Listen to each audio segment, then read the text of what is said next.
할렐루야. 우리 옆에서 인사합시다. 사랑합니다. 축복합니다. 할렐루야.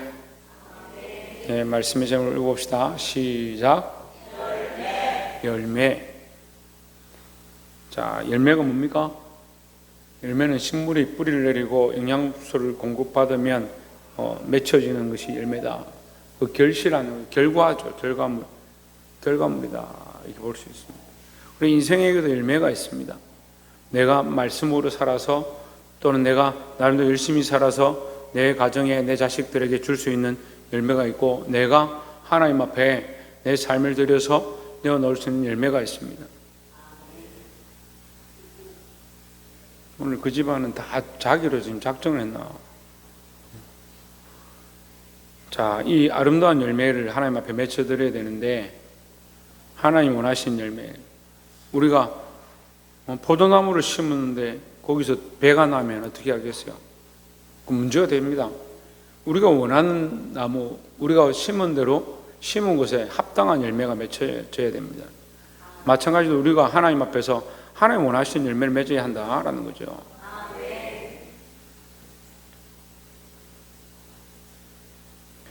사랑하는 성도 여러분, 하나님 원하시는 열매 맺으시길 소망합니다. 3장 1절에 그때에 세례 요한이 이르러 유대 광야에서 전파하여 이르되 했습니다. 자, 세례 요한이 나타났다. 이르러 이 말은 나타났다. 어디서 외치느냐? 광야에서 외쳤다. 뭘 외치느냐? 2절에 회개하라, 천국이 가까이 왔느니라 하였으니 했습니다. 여기서 천국은 예수님이 이 땅에 왔다라는 소리죠. 천국은 우리는 그냥 하늘나라 이렇게 생각하는데, 하나님이 왕이신 나라, 예수님이 통치하신 나라, 그게 천국이다 이렇게 얘기합니다. 그리고 천국이 시작되었다. 그럼 왜 천국이 시작됐냐? 지금까지는 인간이 다스렸으니까. 그럼 예수님께서 이 땅에 육신을 입고 이 땅에 오셨는데, 그 오심이 죄를 멸하고 세상을 멸하고 악한 것들을 멸하고 하나님이 원하시는 나라를 다시 시작하기 위함이다라는 거죠. 그러면 우리는 왜 그럼 지금 예수님이 통치하신 나라에 없느냐? 우리는 지금 예수님이 통치하시는 나라에 속해 있죠. 그런데 지금 몸은 어디에 있습니까? 이 땅에 있는 것 뿐이죠. 예, 그러니까 예수님이 오셨을 때 이미 천국은 시작되었다 이렇게 볼 수 있습니다. 그래서 요한이 외칩니다. 회개하라, 천국이 가까이 왔느니라. 너희가 천국에 들어가려면 회개하라 이런 뜻이죠. 회개는 뭡니까? 회개는 뭐예요? 자기 죄를 자백하는 거죠. 죄를 자백하는 사람이 내가 이것을 잘못했습니다. 나는 잘못한 사람입니다. 나는 죄인입니다. 이렇게 자백해야 되는데, 나는 이것을 잘못했지만 이것은 저 사람 때문입니다. 이렇게 하면, 때문입니다. 이렇게 하기 시작하면 그건 회개가 아닌 거죠. 이런 바르게 회개하시길 바랍니다. 그런데 제가 보니까 회개를 많이 하는 사람들인데, 회개를 해도 안 변화되는 사람들이 있어요. 왜 안 변화되냐? 회개를 했는데 남의 탓을 하는 거예요. 내가 이런 실수를 했는데, 하긴 했는데 누구 때문이냐? 저 사람 때문이다. 이 사람이 이렇게 해가지고 저 사람이 저렇게 해가지고 내가 이렇게 됐다는 거예요. 그건 합당한 회개가 아니다는 거죠. 회개는 자기의 잘못을 알고 자기의 죄를 자백하는 것이 회개다라는 거죠. 어떻게 하려면? 듣고 있죠? 예, 감사합니다. 천국에 들어가려면, 천국이 가까이 왔으니까 너희가 천국에 들어가려면 회개를 해라. 자, 여러분 이거 잘 기억하십시오. 천국에 들어가려면 회개해라 이런 얘기를 세례 요한이 시작했습니다. 그러니까 3절에 그는 선지자 이사야를 통하여 말씀하신 자라. 이 말은 이미 예언된 사람이다. 예언된 자인데 그가 지금 여기 나타났다. 일러스되 광야에 외치는 자의 소리가 있어 이르되 너희는 주의 길을 예비하라, 준비하라, 그가 오실 길을 곧게 하라. 광야에서 외치는 자의 소리가 누구냐? 누구라고요? 예, 세례 요한이 광야에서 외치는 자의 소리다. 광야에서 세례 요한이 뭘 외치냐? 주의 길을 외치는 겁니다. 주님이 오실 길을 외치는 것이다. 그래서 자, 우리가 이렇게 봅시다. 세례 요한이 예수님 오실 것이다. 예수님 오시면 이제 천국이 시작되니까 너희가 회개하라 세례요한이 외쳤습니다. 그럼 우리는 뭘 하느냐? 우리는 이미 천국을 확정받았죠. 천국에 대한 소망이 있죠. 그럼 우리는 뭘 하느냐? 우리도 세례요한처럼 외쳐야 되는데 뭘 외쳐야 되겠습니까? 뭘 외쳐야겠습니까? 네, 회개를 외치고 또 주님이 다시 오실 것이다. 예수님이 다시 이 땅에 오실 것이다. 그걸 외쳐야 되는 거예요. 그 사람이 이 기능을 못하면 이게 문제예요. 말을 잘 못한다든지 눈을 잘 못 본다든지 이 기능을 못하면 참 문제가 되는데, 우리 믿는 사람들이 예수 믿으면 기능을 해야 돼. 기능을. 무슨 기능을 하느냐? 똑바른 말을 하고요, 외칠 것들을 외치고요, 바라볼 것들을 바르게 바라볼 수 있어야 된다는 거죠. 근데 이 외치는 자의 소리, 이 세례 요한이 예수님이 오실 길을 예배하라 이렇게 외치기 시작했다라는 거죠. 4절에 이 요한은 낙타털 옷을 입고 허리에 가죽띠를 띠고 음식은 메뚜기와 석청이었더라 했습니다. 자, 이 세례 요한의 모양을 얘기하는 겁니다. 세상과 분리된 삶. 그러니까 따로 광야에서 생활을 하고 집도 없죠. 낙타털 옷을 입고 옷도 사 입은 것이 아니고 자기가 낙타털 옷을 만들어서 옷을 입고 허리에 가죽띠를 띠고 음식은 뭐 먹으냐? 메뚜기와 석청을 먹었다. 이런 걸 먹으니까 이 뭡니까? 세례 요한 이 정신병자 아니냐? 이런 소리를 듣는 거죠. 근데 여러분, 지금 이 성경을 해석하던 시대에 많은 사람들이 어떻게 하느냐? 초기에는 광야로 가서 수도원 같은 걸 짓고 거기 몰려 살고 굴을 만들고 거기 들어가서 살고 이렇게 했습니다. 우리도 세례 요한처럼 살자 이렇게 했습니다. 여러분, 우리 보고 세상 밖으로 나가라고 하는 게 아니에요. 세상에 있지만 세상에 밖에 있는 삶을 살아야 되는 거지, 세상 밖에 가는 게 우리의 목표가 아니에요. 우리는 여기 세상에 있습니다. 하지만 세상과 똑같이 살면 안 돼요. 세상은 어떻게 합니까? 세상 사람들은 허랑방탕하고 술 마시고 육체를 위해 즐기고 자기를 위한 삶들을 엄청나게 살아갑니다. 하다 안 되니까 이제 뭐합니까? 이제 마약이 들어와서 지금 청소년들에게 심각한 악영향을 끼치고 있습니다. 아이들은 마음대로 자기네 하고 싶은 대로 살죠. 청년들이 결혼 안 하려고 하죠. 자식을 안 낳으려고 하죠. 점점 이상한 시대가 되어갑니다.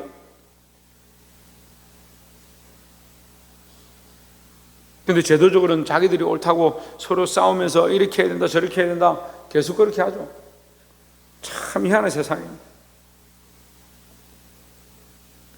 앞으로 더 걱정스러운 것은, 저한테도 이제 그 공문이 날아왔는데 CBS에서 동성애가 문제다 이렇게 글을 썼대요.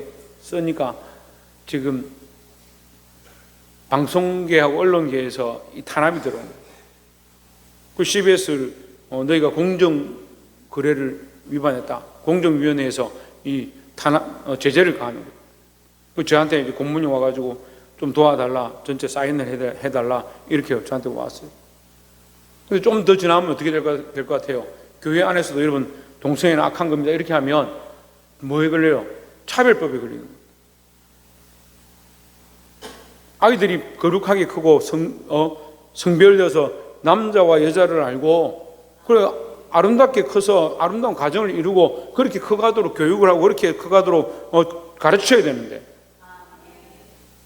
괜찮다, 동성애도 좋고 남자끼리 여자끼리 아무 문제 없다 그렇게 말을 해야 되는 거예요. 문제 있다라고 말을 하면 뭐가 돼요? 차별이 걸려요. 그럼 저도 이제 잡혀가게 되면 여러분 서명해 주십시오 이렇게 하겠죠. 다니면서 가서 여러분 서명 좀 받아주십시오, 제가 성경에 있는 대로 가르쳐서 그렇습니다 이런 소리 듣겠죠. 참 답답한 시대에 내가 바른 말을 하지 못하는, 성경이 우리에게 가르치는 대로 전달하지 못하는 그런 시대가 되어가고 있습니다. 여러분, 우리가 울어야 합니다. 뭘 위해서 웁니까? 이 시대의 타락과 변질되어 감을 위해서 울어야 합니다. 그런데 문제는 뭐예요? 자식들을 그렇게 교육시키지 않는 거예요. 이렇게 야단치고 이렇게 교육시키고 이렇게 뭐라 하면 불편하다, 내 마음이 상한다, 애들한테 좋게 얘기하고 지가 알아서 잘 크겠지. 지가 알아서 잘 크는데 뭐하려고 데리고 사노? 지가 알아서 그냥 먹고 살아라 놔두면 되지.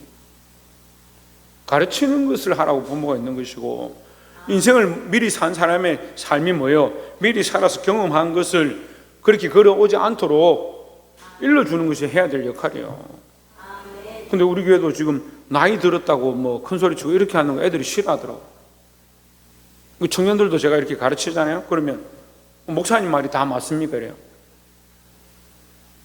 목사님 그렇게 하는 게 다 맞습니까? 그럼 내가 살아봤는데, 아이고 그런 얘기 하지 마세요. 우리도 다 알아서 합니다. 그렇게 얘기하는 거예요. 이게 자기하고 내하고, 죄송합니다, 자기하고 내하고 똑같다 생각하는 거예요. 왜 나이 많은 사람들한테 예의를 갖추냐, 예의를 존댓말을 하느냐? 삶을 더 살았다는 거예요. 삶을 더 살았으니까 그 사람이 나보다 뭔가 많이 알 것이다, 나보다 많은 경험을 했을 것이다, 또 말씀을 통해서 연륜이 있을 것이다 생각하니까 존경하고 따라가는 거죠. 그런데 그렇게 생각하지 않아요. 그러니까 왜 이렇게 했다고 뭐라 하세요? 이렇게 했다고 뭐가 문제예요? 이렇게 따지는 거예요. 물론 뭐 본심은 그렇지 않겠지만 생각을 그렇게 따라가겠다, 순종하겠다, 듣겠다는 자세가 아니고, 반대로 목사님 내 말 좀 들으세요. 예, 지금 우리 교회 없는데 그런 사람이 있었어요. 목사님 내 말 들으세요. 좀 조용히 해보세요. 이렇게 하더라고. 내가 조용히 해야 되는 사람이구나. 저는 세례요한하고 비슷해요. 외치는 자예요. 외치는 자. 목사님은, 목사라는 그 단어 자체가요, 외치는 자, 가르치는 자입니다. 가르치는 자. 저는 이걸 공부를 해가지고 13년을 해가지고 자격까지 땄어요. 왜? 가르치는 자격을 땄어요. 그걸 가르치는데 목사님 뭐 그렇게 말씀하시면 이렇게 하면 곤란해요. 인간적으로도 곤란하고 하나님 앞에서도 곤란하고요. 들어야 되죠. 왜 안 듣습니까? 근데 왜 안 듣느냐? 원래부터 듣는 훈련이 안 돼 있어요. 조혜찬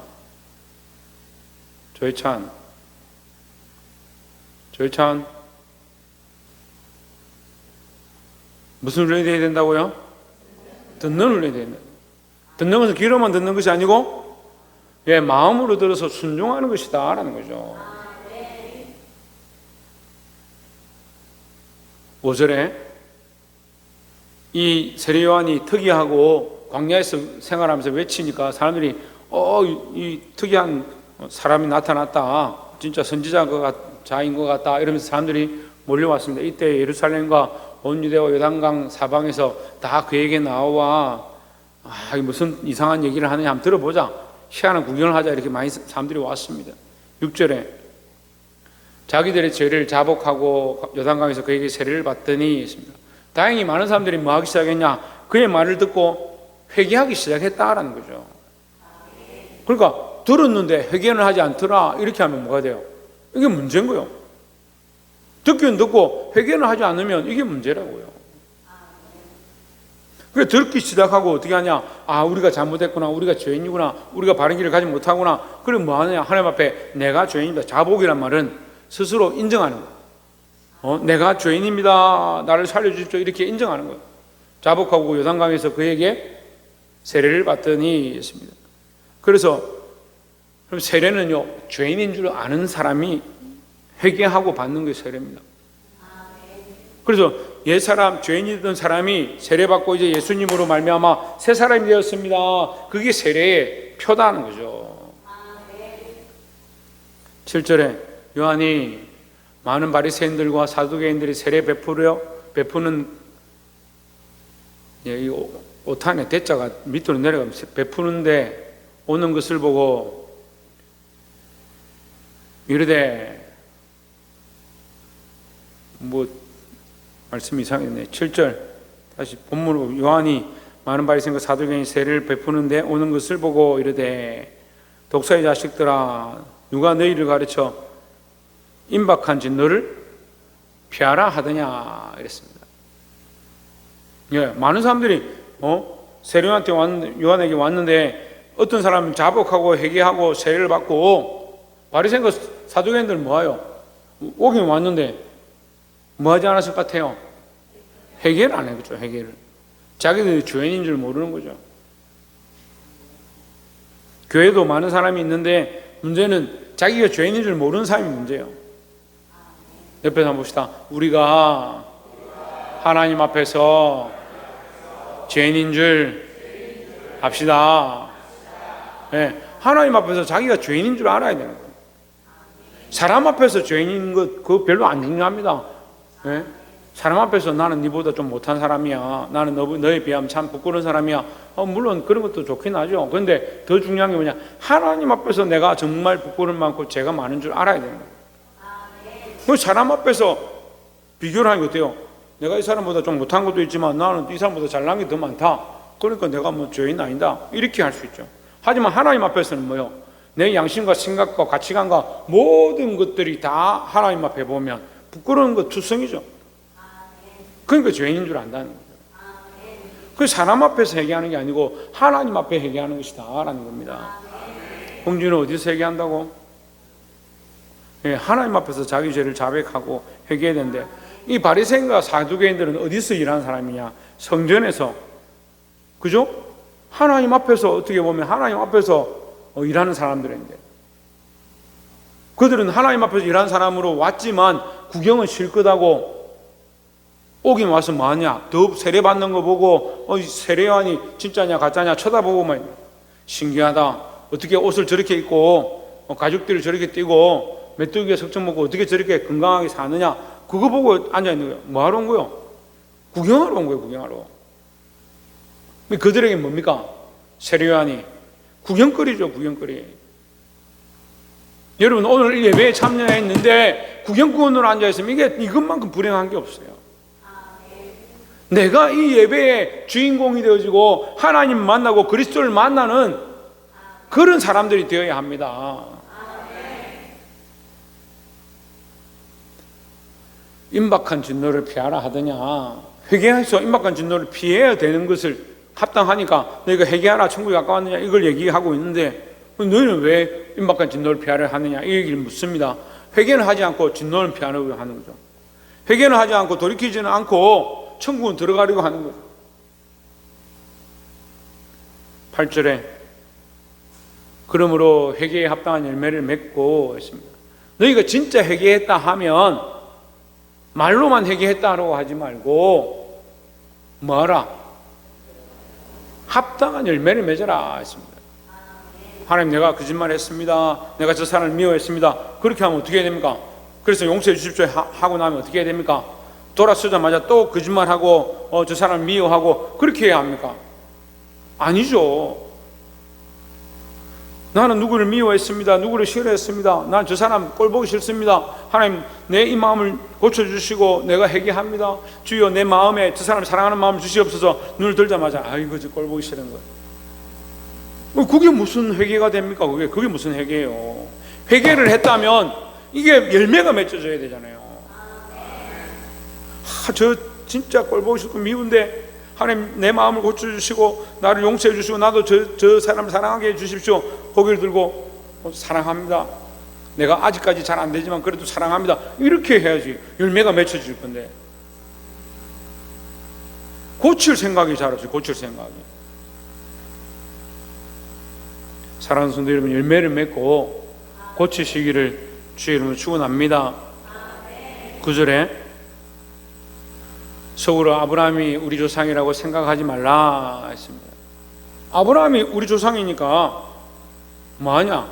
아브라함이 우리 조상이니까 우리는 천국 간다, 우리는 약속의 백성이다, 우리는 괜찮을 거다, 이렇게 그렇게 생각하지 말라. 내가 너희에게 이르노니 하나님이 능히 이 돌들로도 아브라함의 자손이 되게 하리라 했습니다. 1번 거라. 이 돌들로도 아브라함 자손이 되게 할 것이다. 너희가 아브라함의 자손이라는 게 그렇게 큰 문제냐, 큰 일이냐, 그렇게 중요한 일이냐? 자기들은 그게 아브라함의 자손이기 때문에, 우리가 그 혈통으로 아브라함의 자손이기 때문에 우리는 천국 가는 데 문제 없다, 돈 많으니까 천국 가는 데 문제 없다. 우리 어머니는 동네 사람들한테 우리 아들이 목사니까 나는 천국 가는데 괜찮다, 이런 얘기를 했다. 제가 웃어봐가지고, 그럼 얼마나 좋겠어요. 그것도 내 소원이요. 그 아들이 목사라고 천국 가요? 누가 회개해야 되고? 본인이 회개해야 되고, 본인이 회개에 합당한 열매를 맺고자 해야 된다라는 거죠. 말씀을 맺겠습니다. 우리는 어떤 열매를 맺고 있는가? 말로만 신앙생활에 열매를 맺고, 말로만 행동하는, 말로만 내가 하고 싶은 대로 하는 그런 신앙을 하고 있는가? 아니면 회개에 합당한 열매, 내가 회개한 대로 그렇게 삶을 바꿔가고 하나님 앞에서 하려고 노력하고 잘 안 되지만 하나님 도와주십시오 구하는 그런 열매를 맺어가고 있는가? 자기를 돌아보시고 우리가 하나님 앞에서 날마다 아름다운 열매를 맺는 저와 여러분 되시기를 주의 이름으로 축원합니다.